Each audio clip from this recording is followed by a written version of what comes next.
जय शिवराय मित्रांनो. स्वर्गीय संतोष अण्णा देशमुख यांचे काही फोटोज बघितले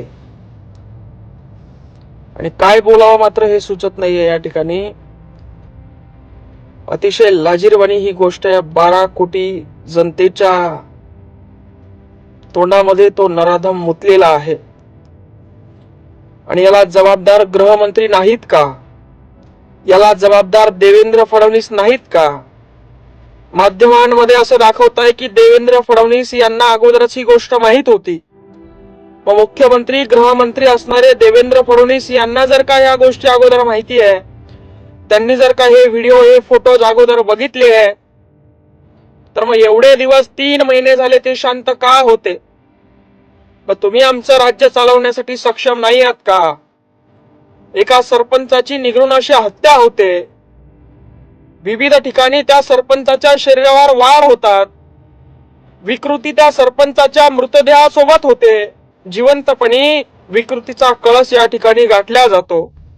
अशा वेळी 3 महिने तुम्ही त्या संबंधित मंत्र्याला वाचवतात. तो मंत्री त्याच्या सहकार्याला वाचवतो आणि तो पक्षप्रमुख आपल्या मित्राला वाचवतो. हरामखोर नालायक तो अजित पवार. लाज वाटते आज आमचे शासनकर्ते एवढे निर्लज्ज आहेत म्हणून.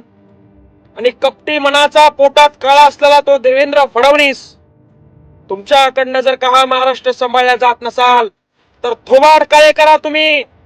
तुमचे लेकर 10वीचे पेपर देण्यासाठी तुम्ही बंगले सोडना. शासकीय कामकाजामध्ये अडथळा निर्माण होतोय. तुमच्या लेकरांच्या इच्छा पूर्ण करण्यासाठी तुम्ही राहत्या घर तुम्हाला सुटाना. आणि एका सरपंचाची हत्या होते, त्याच्या तोंडात या ठिकाणी मुतल्या जात आणि तुम्ही निर्लज्ज लोकांना बघत बसतात.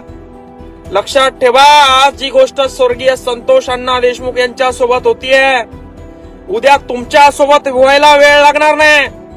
तात्काळ 48 तासाच्या आत या ठिकाणी त्या नराधमांना तुम्ही फाशी द्यावी.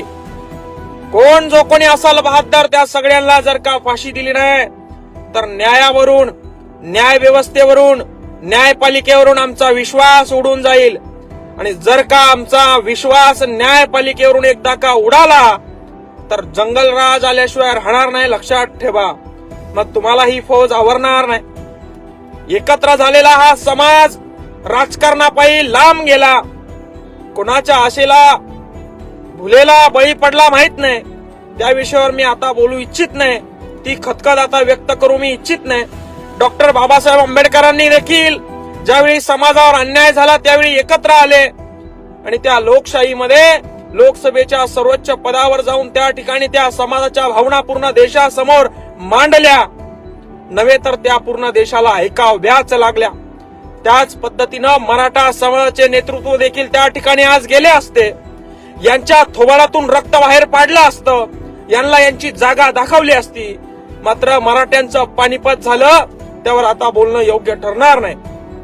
मात्र गृहमंत्री देवेंद्र फडणवीस, मुख्यमंत्री देवेंद्र फडणवीस आणि नालायक अजित पवार, आपण दोघांनाही राजीनामे फेकावे. अन्यथा पुढच्या 48 तासामध्ये या सगळ्या नराधमांना फाशीची शिक्षा द्यावी. अन्यथा मोठ्या प्रचंड उद्रेकाला आपल्याला समोर जावं लागेल.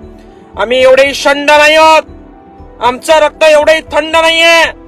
आजही छत्रपती शिवाजी महाराज, छत्रपती संभाजी महाराज, डॉक्टर बाबासाहेब आंबेडकरांचे लढे आमच्या डोळ्यासमोर आहे. त्यांचे विचार आमच्या डोळ्यासमोर आहे. आणि जर का तुम्ही हा जंगलराज असा दाबू बघत असाल, जर का हा अन्याय आम्ही सहन करू असं तुम्हाला वाटत असेल, तर लक्षात ठेवा, याचा उद्रेक प्रचंड गतीने होईल. आणि तुमच्या चेतावणी आहे की पुढच्या 48 तासामध्ये न्यायपालिकेने यांच्यावर, या नराधमावर निर्णय द्यावा आणि यांना फाशीची शिक्षा द्यावी. अन्यथा या गोष्टीचा उद्रेक, आता तुम्ही चॉकलेट देऊन राजीनामा घेऊन आम्हाला शांत करू नका. राजीनामा हा त्याच वेळी घटना झाल्यावर 8 दिवसात घ्यायला हवा होता. मात्र तुम्ही त्या गोष्टीला 3 महिने लावले आणि याला कारणीभूत देवेंद्र फडणवीस गृहमंत्री आहेत, मुख्यमंत्री आहेत. आपली जबाबदारी समजून घेऊन याच्यावर योग्य तो निर्णय द्यावा आणि उद्रेक होण्यापासून महाराष्ट्राला वाचवावं ही विनंती.